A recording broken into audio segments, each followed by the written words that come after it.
आजकल वो सीरीज बहुत चल रही है हर्षद मेहता के बारे में, जिसकी कैच लाइन है रिस्क है तो इश्क है।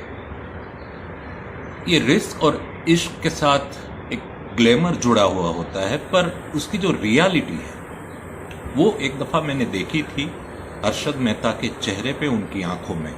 एक दफ़ा मैं उनसे मिला था, मेरा उनसे सीधा कांटेक्ट नहीं था, पर 92-93 में जब ये स्कैम बाहर आया तो मेरी वाइफ हेतल ने उसका रिपोर्टिंग किया था, और वो हर्षद मेहता के भाई अश्विन मेहता और हर्षद मेहता की सेक्रेटरी काश्मीरा उनके साथ कांटेक्ट में थी। तो हुआ यूं कि 97-98 में मैं जिस पत्रिका में काम कर रहा था, अभियान में, उसके दिवाली इशू में एक थीम ऐसी थी कि कुछ एक सेलिब्रिटीज गॉड को लेटर लिखें। अगर वो ईश्वर को पत्र लिखते तो उसमें क्या लिखेंगे? तो जो सेलिब्रिटीज के नाम तय किए थे उसमें से एक नाम था हर्षद मेहता का। कॉन्टैक्ट नंबर तो मेरे घर में ही था। हेतल से मैंने नंबर लिया, काश्मीरा को फोन लगाया और कहा कि मुझे ऐसी स्टोरी करनी है, हर्षद भाई से ऐसा एक लेटर लिखवाना है। तो काश्मीरा बोली कि आपके साथ अभियान में एक हेतल देसाई करके पत्रकार थी। मैंने कहा वो हमारे साथ तो नहीं है, पर मेरे साथ है, क्योंकि हम लोगों ने शादी कर ली है। काश्मीरा वो हंसी, फिर उसने हमारी अपॉइंटमेंट फिक्स करवा दी। उन्होंने बोला कि आप आ जाइए, उनसे मिलिए, बात कीजिए और लिख के वहीं पे लेटर फाइनल कर लीजिए कैसे वो लिखवाना चाहते हैं। मैंने कहा ठीक है। मैं गया, वर्ली में मटूली उनका फ्लैट था। मुझे ऐसा कुछ याद है, बहुत ही बड़ी भूल भुलैया जंतर मंतर जैसी, इतनी टेढ़ी मेढ़ी नहीं, पर ऐसी एक जगह थी। मैं जहाँ जहाँ से गुजरा, मुझे ले जाया गया, वहाँ आसपास में मैंने कहीं कहीं सफ़ेद चद्दर से ढकी हुई कुछ चीज़ें देखी। ऐसा लग रहा था जैसे कि वो कोई ऑक्शन हाउस, नीलाम घर का गोडाउन, जिसमें फर्नीचर, पेंटिंग्स, आर्टिफैक्ट सबको ढांक के रखा। तो ऐसी एक बड़ी सी जगह से होते हुए ले जाकर मुझे कहीं पे बिठाया गया। अरशद भाई आए, ही वॉज वेरी शार्प। क्या लिखना है, क्या इंप्रेशन बनेगी, वो सब उनके दिमाग में बहुत क्लियर था। और मेरी भूमिका भी स्पष्ट थी कि वो वेद व्यास है और मैं गणपति हूँ, वो जो बोलेंगे मैं लिखूंगा। तो वो बोलते गए, मैं लिखता गया, थोड़ा डिस्कशन हुआ, थोड़ा एडिटिंग हुआ, थोड़ा आगे पीछे किया। थोड़ी देर में लेटर तैयार हो गया, आधा घंटा लगा। लेटर का सूर्य था। अरशद मेहता गॉड से ये कहना चाहते थे कि हे ईश्वर, मुझे एक मौका और दे, मैं फिर से एक पारी खेलना चाहता हूँ इसी शेयर बाजार में, इसी इक्विटी मार्केट को मैं इस तरह से उसमें जाके फिर से एक ऐसा हंगामा करना चाहता हूँ जिससे कि सबको फायदा, खास करके छोटे इन्वेस्टर्स को।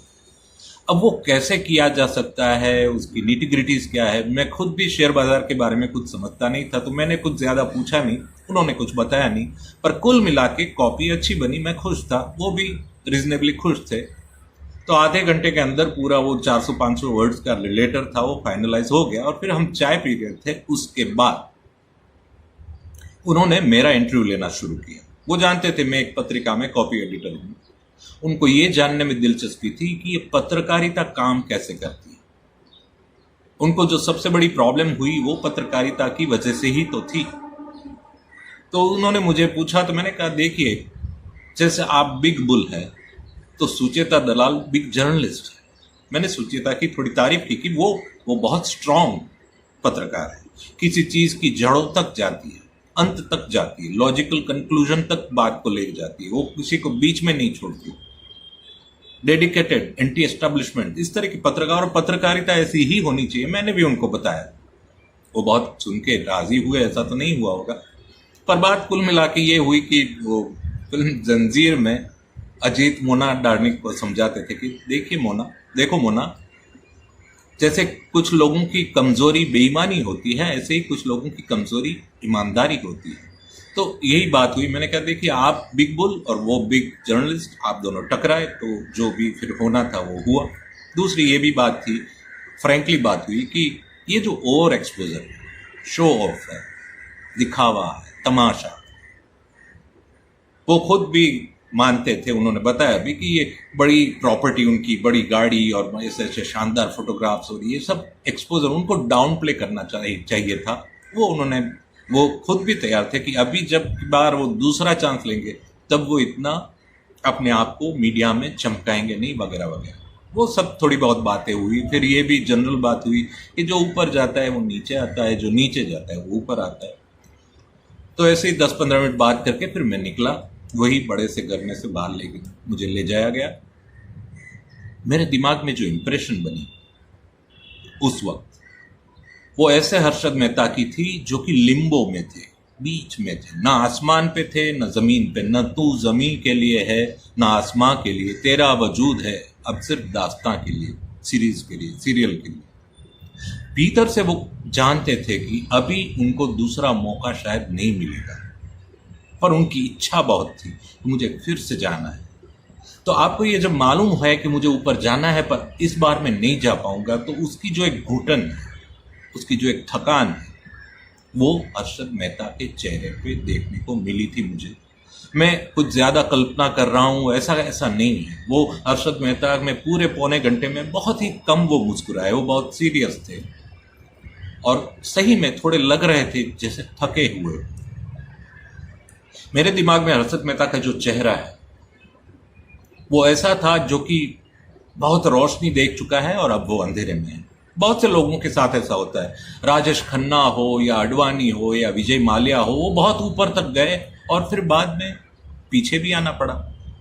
और एक क्लियर चेहरा, मेरे दिमाग में जो सबसे क्लियर चेहरा है हर्षद मेहता का, वो उस यंग आदमी का है जो रात को 12 बजे के बाद सड़कों पे बाइक चलाता है बिना हेलमेट, साइलेंसर भी लूज होगा, बहुत आवाज करेगा, और फिर वो 100 के ऊपर स्पीड में बाइक चलाता है और कभी कभी उनका एक्सीडेंट होता है। फिर वो आदमी जब अस्पताल में होता है, उसका पांव स्लिंग में ऐसा लगाया हुआ होता है और बिस्तर पे लेटे लेटे वो आदमी जो सोच रहा रहता है कि मेरे साथ ऐसा क्यों हुआ, मैंने क्या गलती की। वो जो मेंटल फ्रेम होती है, वो जो मिजाज होता है, वो जो इंट्रोस्पेक्शन वाला मामला होता है, वो मैंने हर्षद मेहता के चेहरे पे, उनकी आंखों में देखा। रिस्क लेना अच्छी बात है या बुरी बात, ये मैं नहीं कहना चाहूंगा, क्योंकि रिस्क का तो मामला ऐसा है कि पेट में आग है वो रिस्क लेगा। जिसके पेट में आग है, जो जवान है, जिसकी बॉडी में हॉर्मोन्स है, जिसकी नसों में घोड़े दौड़ रहे हैं, वो रिस्क लेंगे ही। पर रिस्क लेते वक्त अगर ये याद रहता है, रखा जा सकता है कि जहां रिस्क है वहां इश्क है, तो साथ में ये भी याद रखने जैसा है कि ये जो रिस्क होता है वो थोड़ा रिस्की होता है। मुझे सिर्फ इतना कहना है। मिलते रहेंगे फिर कभी। बाय।